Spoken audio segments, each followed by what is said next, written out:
مرحبا جميعا. فيديو اليوم أنا راح أتكلم عن منتج طبيعي 100% بيستخدم لطرد الحشرات والفاش أغلب أنواع الطفيليات اللي بتصيب الطيور، سواء كان من الببغاوات أو الحمام أو الدواجن، يعني مثل الدجاج وغيره.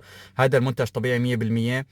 طبعا حبيت أشارككم أنا هاي المعلومة. هو عبارة أساسه من الطحالب أو الإشنيات على شكل بودرة، بسموه دياتومي، هم بالفرنسي اسمه تير دو دياتومي. هذا المنتج معروف يعني وموجود، في إمكانكم تطلبوه عن طريق أمازون، بإمكانكم تطلبوه عن طريق إيباي، في كتير شركات. أنا حط لكم هلأ صورته. طبعا هذا منتج من هاي الشركة، لكن في كتير شركات هي بتنتج هذا النوع من المنتجات. فأي شخص بيحب يعني إنه يستخدم منتج طبيعي ما فيه أي ولا مادة كيميائية، مو معالج أبدا بمواد كيميائية، طبيعي 100%.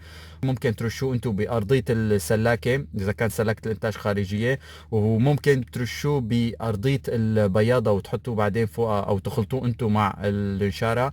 ما بيأذي أبدا وغير مضر، بالعكس آمن 100%. فحبيت أشارككم هالمعلومة للمنتجين اللي بيعانوا من إصابة طيورهم بالطفيليات. فطبعا انتم قبل ما تحطوه لازم تكونوا مثلا حاطين متأكدين انه يعني ممكن تستخدمه كوقاية، وممكن تستخدمه كمان لعلاج، وهو عن تجربة ممتاز 100%. فهذا هو الفيديو لليوم. إذا عجبكم هذا الفيديو لا تنسوا تفعلوا زر الجرس وتشتركوا بالقناة حتى يصلكم كل شيء جديد، وشكرا كتير لكم.